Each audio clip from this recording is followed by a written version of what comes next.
nació como un reflejo de la indignación de la ciudadanía y tuvo como punto de encuentro la madrileña Puerta del Sol. Allí, miles de personas protestaron por las políticas socioeconómicas llevadas a cabo por los gobernantes, quienes iban arrebatando poco a poco al pueblo el estado de bienestar.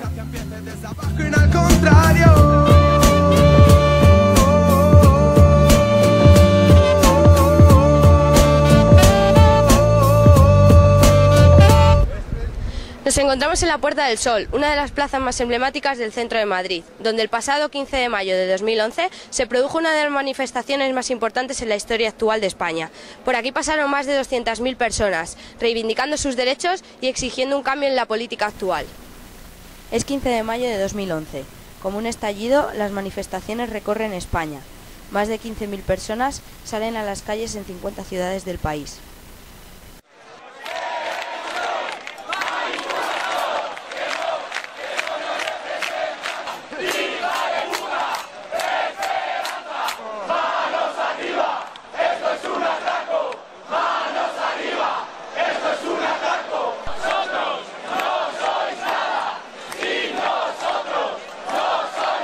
Aquel día se produjeron en España una serie de manifestaciones pacíficas para promover una democracia más participativa y real, alejada del bipartidismo PP-PSOE y del poder de la banca. Como todo eran incógnitas, la prensa patina. Portadas del día siguiente. ABC. Ni lo muestra. Aparece Strauss-Kahn. El Mundo, sin embargo, sí hace alusión, aunque en una esquina y en pequeño, bajo el titular: miles de personas citadas por internet coreano, no les votes. Tenemos que irnos a Público o al País para encontrar por primera vez la palabra indignados. Y en La Razón es San Isidro quien ocupa la portada. Todo comenzó tras la organización de acampadas en plazas de numerosas ciudades españolas. Uno de los movimientos más importantes fue la Acampada del Sol, un campamento levantado por integrantes del 15M en esta céntrica madrileña Puerta del Sol.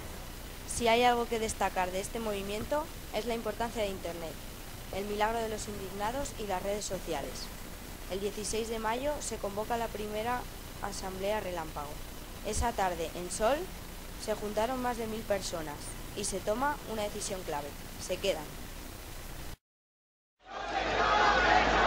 La policía desalojó así anoche el campamento improvisado en la Puerta del Sol de los jóvenes que se manifestaron el domingo contra la corrupción y contra los excesos de la banca.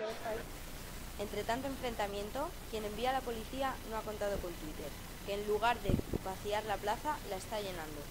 En las horas siguientes, la expresión acampada de sol es la más utilizada del mundo en esa red social. Esos días, más de 500.000 de mensajes relacionados con la acampada son enviados. Y podemos verlo en el siguiente mapa.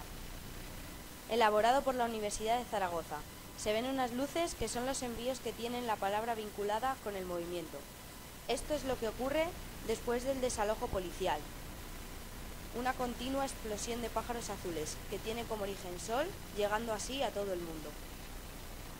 El 15M es incomprensible sin las nuevas redes y sin las nuevas tecnologías, por supuesto, ¿no? O sea, es incomprensible, ¿no? Es uno de esos movimientos que no se explica solo por las redes, es decir, las redes no explican el 15M, pero el 15M es inexplicable sin las redes sociales, ¿no? Y sin las nuevas tecnologías, eso desde luego, ¿no? Nos permite acceder a la información de una forma sin intermediarios, sin grandes periódicos, que esos periódicos son la voz de su amo, digamos, ¿no? de sus acreedores.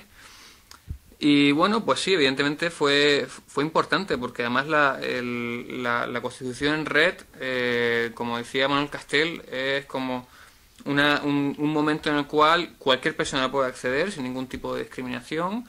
Hay además una multinodalidad, es decir, no hay un centro único donde de ahí se dirige el asunto, sino que hay diferentes nodos donde van construyendo en sus parcelas el trabajo, ¿no? Y yo creo que eso es mucho más democrático y mucho más interesante que otras formas de organización anterior. Hasta el momento, dos decisiones han sido determinantes para que se llene la plaza. 1. Se ha permitido que los indignados pasen la primera noche. 2. Se les ha desalojado violentamente 24 horas después. La tercera decisión hace que la Puerta del Sol se quede demasiado pequeña. La Junta Electoral, entonces, los declara ilegales. Todo ello propició lo que hoy conocemos como movimiento 15M, dando lugar a opiniones de todos lados, desde partidos políticos hasta intelectuales. Fue y será un movimiento desde el pueblo y para el pueblo. El movimiento rápidamente cruza fronteras, ejemplo de ello en Grecia. En París también se invoca Sol, al igual que en Buenos Aires, y su enorme influencia llega hasta Nueva York. Y es aquí donde ocurre algo tan importante como la toma del Wall Street. Regenera el impacto mediático de la indignación en todo el mundo. El impacto también llega a los medios extranjeros. ¿Está viviendo nuestra madre patria su propia crisis del 2001 o esto es una típica exageración argentina? Vamos a analizar las concentraciones populares en España. El impacto internacional se lo da esta portada de The Washington Post, diciendo primavera de frustración en España. El diario alemán lo compara con la revolución de Egipto y la plaza de Tahrir. Y entonces empiezan a preguntarse, ¿qué es el 15M y quiénes están detrás de ello? Por ejemplo, una persona que no está enterado de lo que fue el movimiento 15M, ¿cómo se lo explicaría a usted? Yo creo que fue un gran movimiento democrático, inicialmente joven, pero después muy transversal en términos generacionales, que quería decir dos cosas, ¿no? Una, basta ya a esta situación en la que se nos quiere convencer, ¿no?, de que somos los responsables y los culpables de la crisis económica. Hay otros responsables y otros culpables, y basta ya de hacernos creer que las medidas que se están tomando son las únicas posibles. Hay otras alternativas, o por lo menos queremos discutir las que se nos están proponiendo, ¿no? Y creo que fue un gran ejercicio de responsabilidad democrática, un ejercicio que además ha impedido y ha dificultado salidas mucho más anómicas en términos sociales. Es decir, si no tenemos lo que pasó en la banlieue parisina en el año 2006 o en el año 2008 en Gran Bretaña, es gracias al 15M, ¿no? Y veremos hasta cuándo esas energías que se han puesto en movimiento son capaces de contener salidas más populistas, más fascistas en algunos casos, etcétera, ¿no? Veremos, ¿no? Así. Primero ha habido es decir, en 2011, después de 3 años del inicio de la crisis y después de que el Partido Socialista nos dijese unas cosas y a partir sobre todo de mayo de 2010 cambiase por unas llamadas telefónicas que le hicieron otros poderes internacionales a Zapatero, cambiase de política, a partir de ahí estamos en un momento en el cual la crisis cada vez es más está peor, no hay un fondo, ¿no? Pero es que además el antídoto que nos están dando, digamos, que es la austeridad, lo que hace es cavar más el fondo, no estamos solucionando los problemas. Y eso, bueno, eso ya lo ha dicho el FMI. El FMI, que es uno de los adalides de la austeridad, hace no mucho se comentó que, bueno, que quizás se habían pasado un poquito con la austeridad, pero eso ha quedado en agua de borrajas, ¿no? Merkel sigue con su agenda y el resto de los países internacionales sigue con su agenda. ¿Por qué? Porque el objetivo es la destrucción del estado del bienestar. Eso es uno de los objetivos para abrir mercados suculentos, digamos, en la sanidad pública, en la educación pública, ¿no? Entonces, ¿qué fue el 15M? El 15M fue una expresión de ese rechazo, un rechazo de cómo los mismos españoles no se sentían representados, una parte de ellos no se sentía representada, ¿no? Y es lógico, porque se puso mucha creencia en lo que podía significar el segundo gobierno de Zapatero y se vio que fue un fracaso, ¿no? Y luego, pues bueno, el Partido Popular ha llegado y ha seguido con la misma senda, incluso persiguiendo el acreedor. Entonces fue eso, el 15M fue un lugar de expresión donde la gente salió sin ningún tipo de estructura, fue más o menos todo muy asambleario y que iniciativas de este estilo se seguirán produciendo. Aunque no se llame 15M, pero el 15M fue un día, porque luego fue 19O, luego fue, es decir, ¿no? Pero se quedó así, los medios de comunicación tienen una... En fin, vosotros que sois de periodismo, a ver si conseguís cambiar esa idea, porque a veces creáis realidades que no lo son, ¿no? Pero bueno, esperemos que la gente que pueda escuchar esto intente salir a la calle y reivindicar lo que crea que son sus derechos. Os deseo a todos, a cada uno de vosotros, que tengáis vuestro motivo de indignación. Es algo precioso. Cuando algo nos indigna, como a mí me indignó el nazismo, nos volvemos militantes, fuertes y comprometidos. Les digo a los jóvenes, buscad un poco, encontraréis. La peor de las actitudes es la indiferencia, el decir, yo no puedo hacer nada, yo me las apaño. Al comportaros así, perdéis uno de los componentes esenciales que hacen al ser humano. Uno de esos componentes indispensables, la capacidad de indignarse y el compromiso que nace de ella. Palabras de Stefan Hesse, un anciano de 95 años, que luchó en la resistencia francesa contra los nazis y fue uno de los redactores de la Declaración de los Derechos Humanos. La forma en que se ha desarrollado la crisis actual demuestra que somos víctimas de potencias financieras y económicas que actúan con un único objetivo: ganar cada vez más dinero. Y que no se interesan en mantener los avances que conquistamos después de la Segunda Guerra Mundial. La seguridad social, una prensa independiente, unas formas de lucha eficaz contra el desempleo, contra la dependencia. Todo eso fueron logros que surgieron de la Segunda Guerra Mundial y de la liberación, y que hoy ya no son tan fuertes. Entre las organizaciones convocantes destacó Democracia Real Ya. Estamos aquí manifestándonos contra todos los abusos que desde la clase política y desde los poderes económicos se están cometiendo contra la ciudadanía en su conjunto, por los 5 millones de parados, por las jubilaciones y en general por todos los derechos constitucionales y todos los derechos humanos que se están violando sistemáticamente desde las altas esferas políticas y desde los altos cargos empresariales y financieros. Yo tengo una amiga que fue estudiante aquí en la Carlos III, que se llama Olga Mikhailova, que fue luego posteriormente una de las portavoces de Democracia Real Ya, y bueno, un día me dijo: oye, que estamos montando aquí un grupo de Facebook, como otro cualquiera, como tantos hay, para montar una manifestación. Y yo, bueno, vale, méteme. Y entonces 2 meses antes del 15 de mayo, pues yo vi un poco el proceso interno, éramos unos 80, 90 personas, de cómo, bueno, pues se eligió las consignas a decir, pues no, lo de Democracia Real Ya, los 8 puntos, el decálogo de 8 puntos que pretendíamos para, ¿no?, como reivindicaciones. Y bueno, pues tampoco estuve yo en plena acción, porque estaba con otros líos, pero vamos, que me enteré bastante bien de cómo funciona. ¿Y cuál fue tu labor dentro de la plataforma? Pues la labor principalmente fue de apoyo. No fui portavoz, pero estuve ayudando, por ejemplo, el día que se presentó la plataforma de Democracia Real Ya y que se convocó a los medios para poder ir para convocar la manifestación, ¿no? Ahí estuve ayudando. Luego en la misma huelga, también en la misma manifestación, perdón, también estuve pues como uno más, ¿no?, pues dirigiendo el asunto para que todo saliese bien. Proponen eliminar privilegios, controlar las redes bancarias, el desempleo y fomentar unos servicios públicos de calidad. Acampan en la Puerta del Sol, son desalojados y eso les moviliza aún más. Insisten, su actitud no es ilegal. Defienden su derecho a expresarse libremente. ¡No a la violencia! ¡No a la violencia! ¡No a la violencia! Se ha dictado sentencia de muerte casi a diario, pero se resiste a extinguirse. Es el 12 de junio cuando se empieza a desmantelar la acampada. Se dice que es el final del movimiento. Resucita una semana después, con la marcha contra el Pacto del Euro. 40.000 personas se manifiestan en Madrid y de nuevo se declara el final del 15M. El siguiente paso será la marcha popular indignada recorriendo España. Es la tercera manifestación en 3 meses. A una semana de las elecciones del 22 de mayo, la visión desde los partidos políticos fue esta. Que entendemos que haya gente que esté distante. Entiendo que se produzcan esas cosas. Esa mayoría progresista, crítica o menos crítica, tiene que salir a votar. Y lo entiendo, y yo me lo sé, porque es mi obligación saberlo y sé que la situación no es fácil. Pese a la reflexión en profundidad, las respuestas son varias.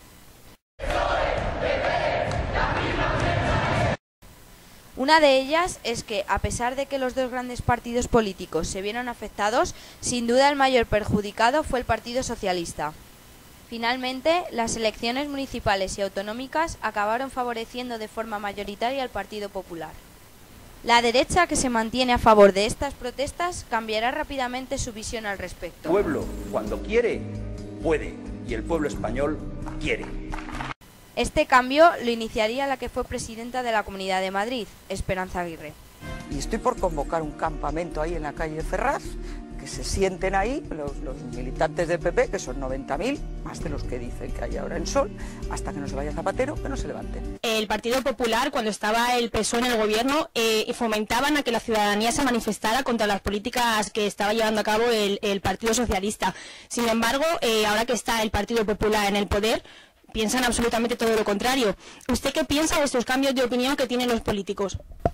Bueno, esto es más propio de la derecha que de los políticos en general, ¿no? Yo no sé si recordaréis, seguro que a lo mejor biográficamente no, pero históricamente sí. En los tiempos en los que Aznar fue el presidente del gobierno, criticó a algunos líderes del Partido Socialista porque les llamaba pancarteros, ¿no? Es decir, por esta disposición parece que muy fácil a participar en manifestaciones, etcétera, ¿no? Cuando ellos pasaron a la oposición, encabezaron manifestaciones muy importantes, algunas de ellas, con algunos temas muy específicos, ¿no? Básicamente el tema de la lucha contra el terrorismo, que se convirtió en una cuestión de partido, el tema religioso y el tema familiar y algunas cuestiones de derechos civiles, ¿no? Esto más bien expresaba un cambio en la conducta de la derecha en este país, ¿no? O sea, la derecha que tradicionalmente ha sido en nuestro país muy reacia a ocupar el espacio público por razones obvias, siempre lo han tenido, de pronto han entendido pues una buena parte de lo que el neoconservadurismo norteamericano ha aportado y ya no han tenido tantos inconvenientes en utilizar también la ocupación del espacio público para tratar de hacer llegar pues sus demandas, sus reivindicaciones o para generar hegemonía alrededor de su planteamiento, ¿no? Yo no creo que esta es una consideración, respecto a las movilizaciones, una consideración que afecte a todos los políticos, es más específica de la derecha. Si la pregunta tiene que ver con que los políticos cambian muchas veces de opinión, sí. En este caso te diría que eso es casi una cosa general, ¿no? No es tan extraño, o sea, no habría que considerarlo tan raro, ¿no? Por otra parte, yo creo que nosotros también cambiamos muchas veces de opinión en nuestra cotidianidad, ¿no? Y cuando se trata de representar, pues, y de interpretar cuestiones de la vida social y de la vida política que cambian muy asiduamente, no hay que pensar que esto es necesariamente malo, ¿no? Esto forma parte un poco de las cosas normales. Una cosa distinta es, y aquí yo creo que sí que es muy serio, hay que reivindicar la ética en la política, que se hagan promesas electorales que luego se incumplen. Esto es una cosa distinta, ¿no?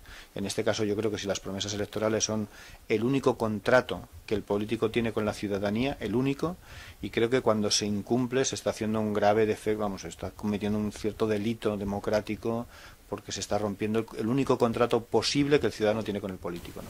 ¿Es la ausencia de austeridad por parte de los políticos una de las causas de que la política esté en declive? ¿Viene usted en coche oficial a la peluquería? La recomendación del transporte público es solo para ciudadanos de aquí. Nos hacen un precio especial y por eso estoy en el Hotel Palace.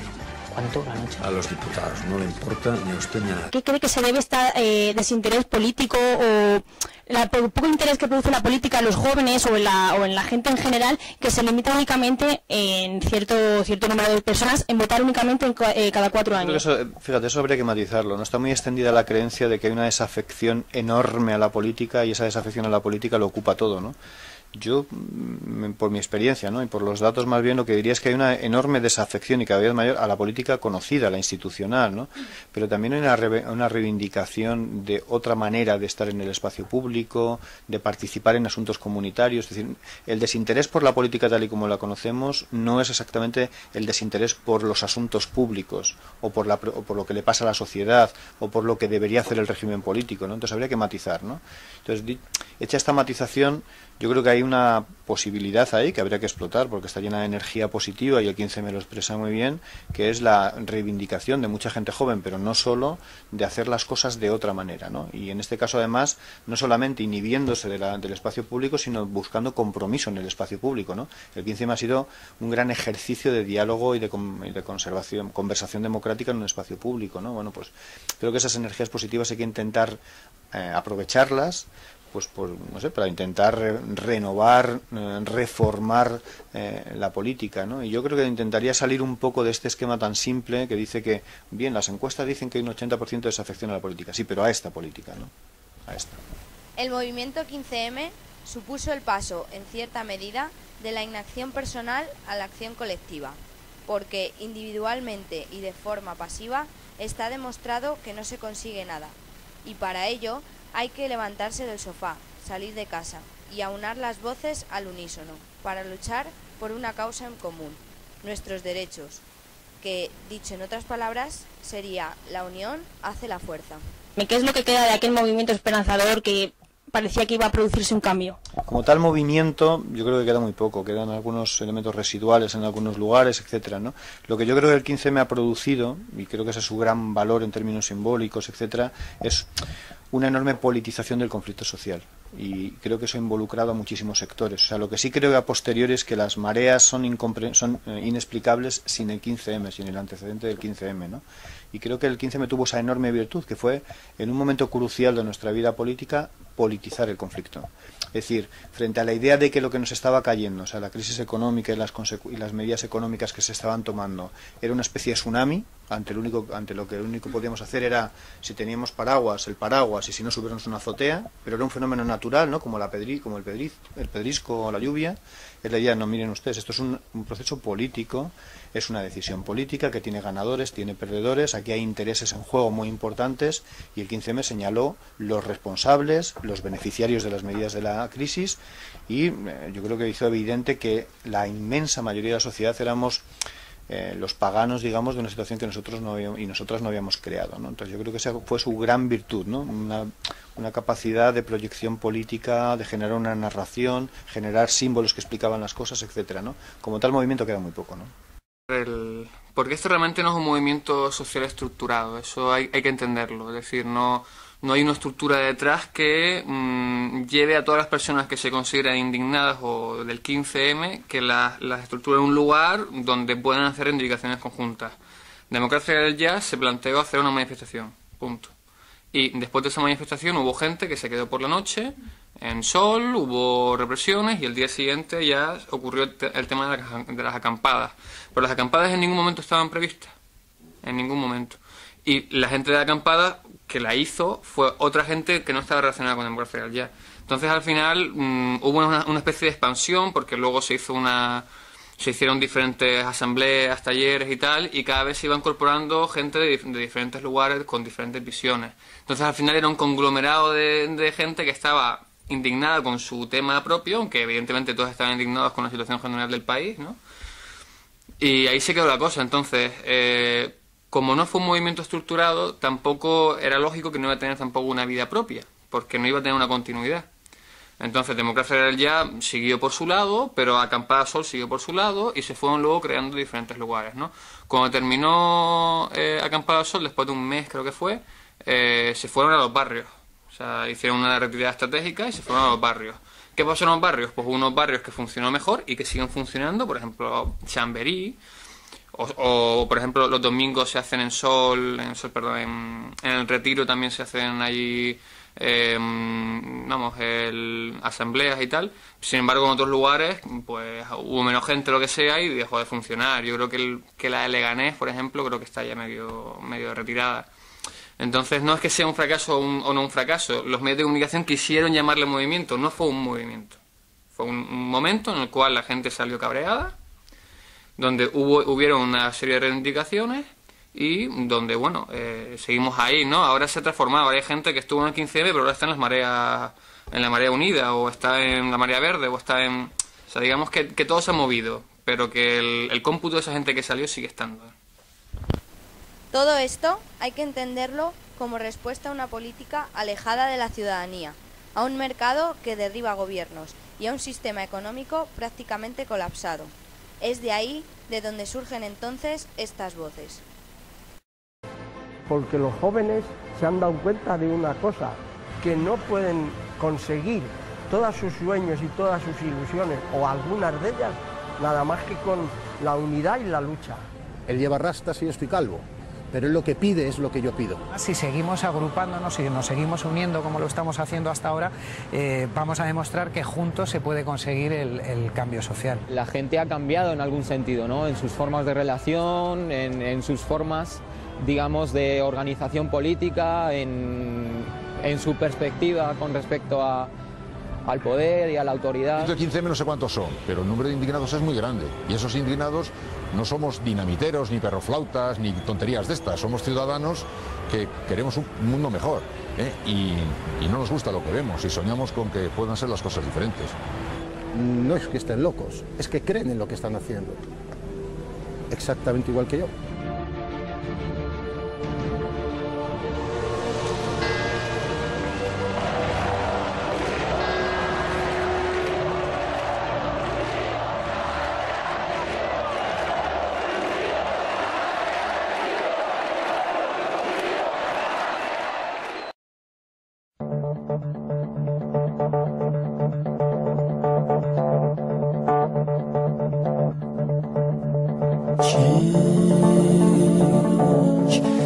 everything you are and everything you